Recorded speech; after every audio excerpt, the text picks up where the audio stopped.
महाभारत काल में लगभग 5,500 वर्ष पहले एक महान आत्मा का अवतरण हुआ, जिसे हम भीम पौत्र बर्बरीक के नाम से जानते हैं।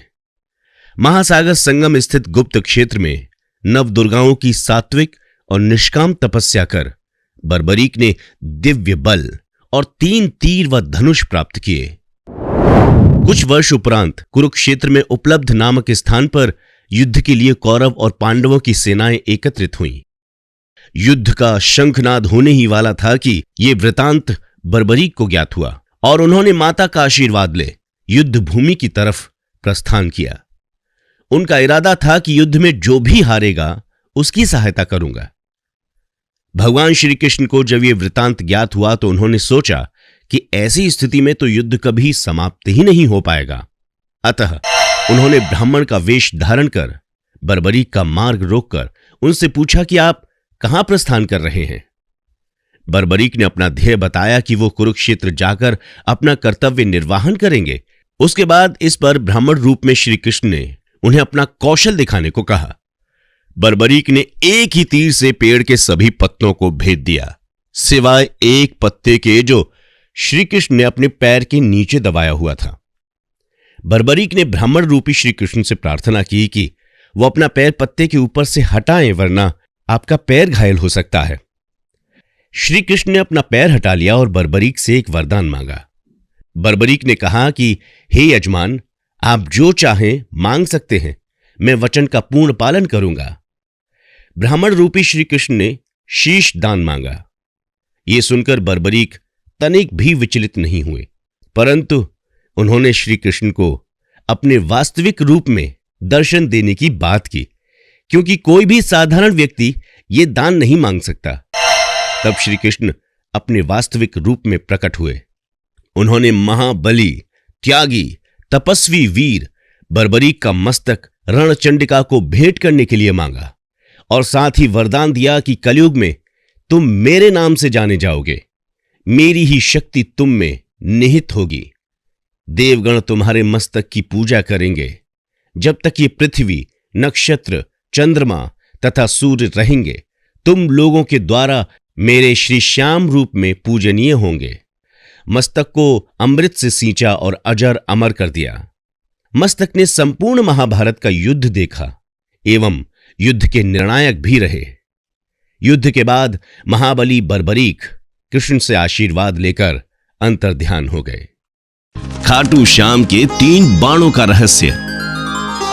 भक्तों, बात महाभारत काल की है, जब कौरव और पांडवों में भीषण युद्ध चल रहा था और युद्ध में श्री कृष्ण का साथ पाकर पांडव युद्ध में विजय की स्थिति में थे। अपनी पराजय की स्थिति देखकर कौरव सेना हतोत्साहित हो रही थी।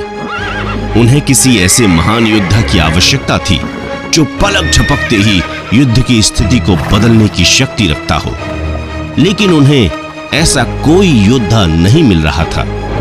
तभी एक दिन घटोत्कच के पुत्र बर्बरीक ने यह घोषणा कर दी कि महाभारत के युद्ध में जो भी पक्ष पराजय की तरफ जा रहा होगा, मैं उसके तरफ से युद्ध में भाग लूंगा। क्योंकि बर्बरीक की माता ने उन्हें हमेशा यही सिखाया था कि तुम्हें हमेशा कमजोर का ही साथ देना चाहिए और युद्ध में जो पराजय हो रहा हो वही कमजोर होता है। अपनी माता के सिखाए हुए ज्ञान की वजह से बर्बरीक कौरवों का साथ देने के लिए मजबूर थे। बर्बरीक इतने शक्तिशाली थे कि यदि वो कौरवों की तरफ से युद्ध में भाग लेते, पांडवों का हारना निश्चित था और जब पांडव हार रहे होते तो बर्बरीक को पांडवों का साथ देना पड़ता। इसी तरह से महाभारत का ये युद्ध जीवन भर चलता ही रहता और ये कभी खत्म ही नहीं होता। बर्बरीक को इतना शक्तिशाली इसलिए माना जाता था क्योंकि उनके पास 3 मायावी तीर थे, जिसे उनकी माता ने उनकी भक्ति से खुश होकर उन्हें वरदान में दिए थे। तीर इतने ज्यादा शक्तिशाली थे कि बर्बरीक चाहते तो सिर्फ एक ही तीर में पूरे महाभारत युद्ध को समाप्त कर सकते थे।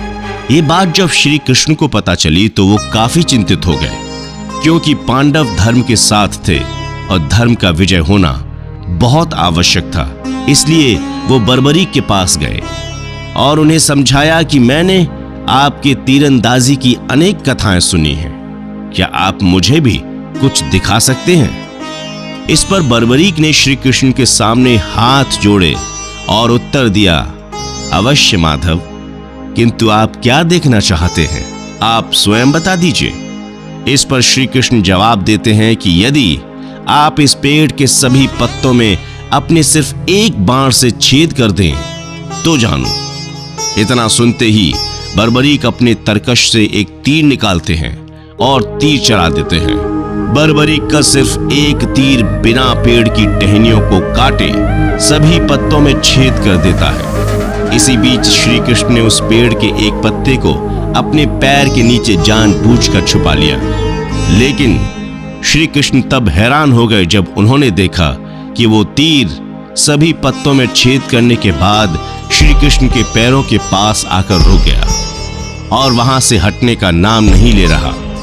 तभी बर्बरीक श्री कृष्ण के सामने हाथ जोड़ते हैं और कहते हैं कि हे माधव, मैंने अपने तीर को केवल पत्तों में छेद करने का आदेश दिया है, इसलिए कृपया पत्ते के ऊपर से आप अपना पैर हटा लीजिए।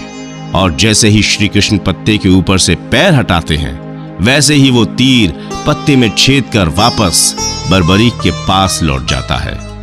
ये देखने के बाद श्री कृष्ण और घबरा जाते हैं कि यदि बर्बरीक ने युद्ध में कौरवों की तरफ से भाग लिया तो पांडवों की पराजय तो निश्चित ही है। जिसके बाद श्री कृष्ण बर्बरीक को युद्ध की स्थिति से अवगत कराते हैं और धर्म अधर्म का ज्ञान देकर उनसे युद्ध में भाग ना लेने की विनती करते हैं।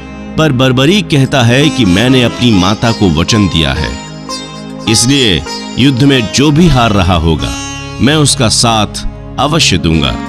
कोई उपाय ना देखकर श्री कृष्ण वहां से चले जाते हैं और अगले दिन ब्राह्मण का भेष बनाकर बर्बरीक के पास आते हैं और दान में उनका सिर मांग लेते हैं।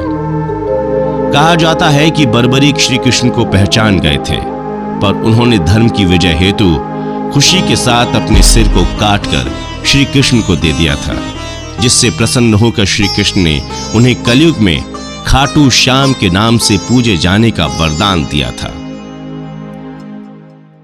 खाटू श्याम मेला फाल्गुन माह में क्यों लगता है? कहते हैं कि इस दर का नाम लेकर कहीं से कभी भी कुछ भी मांगने वाले की झोली कभी खाली नहीं रहती। बाबा अपने भक्तों की सारी मुरादें पूरी करते हैं।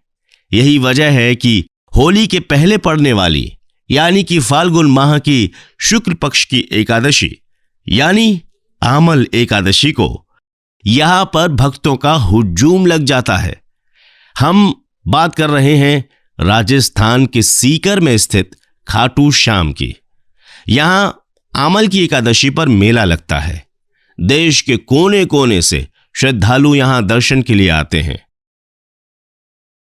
रंगों और फूलों से सजा बाबा खाटू श्याम का दरबार इस एकादशी पर बहुत ही मनोरम लगता है। इस मेले में आप में से भी कई भक्त गए होंगे, लेकिन ये बात आप में से बहुत ही कम लोग जानते होंगे कि ये बाबा का मेला फाल्गुन में ही क्यों लगता है। आइए आज की वीडियो में आपको इसी रोचक कथा से अवगत कराते हैं। भक्तों, ये कथा महाभारत काल से जुड़ी हुई है।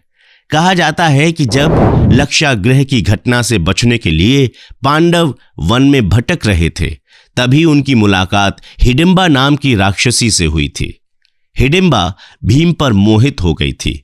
ऐसे में माता कुंती की हां के बाद दोनों का विवाह हुआ और उनके पुत्र घटोत्कच का जन्म हुआ। बाबा खाटू श्याम भीम के इन्हीं पुत्र घटोत्कच के पुत्र थे।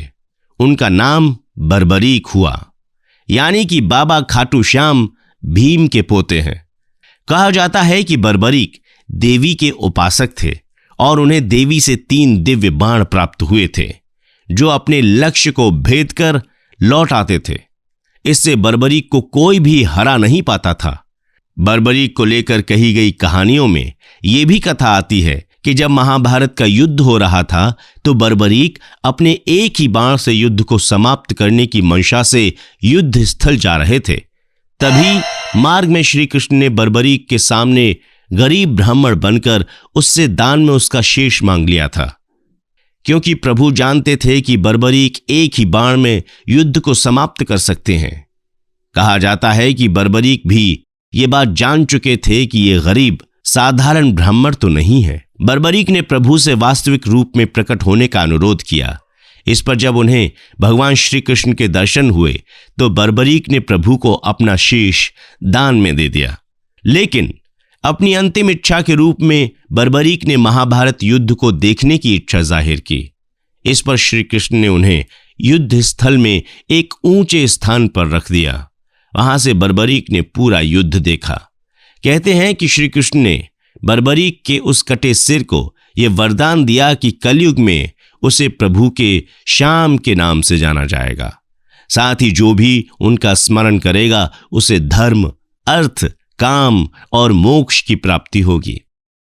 मान्यता है कि इसके बाद श्याम कुंड में बाबा श्याम का मस्तक प्रकट हुआ था, जिन्हें खाटू श्याम के नाम से जाना जाता है। कहा जाता है कि जिस दिन बाबा श्याम का मस्तक प्रकट हुआ था उस दिन फाल्गुन माह में शुक्ल पक्ष की एकादशी थी।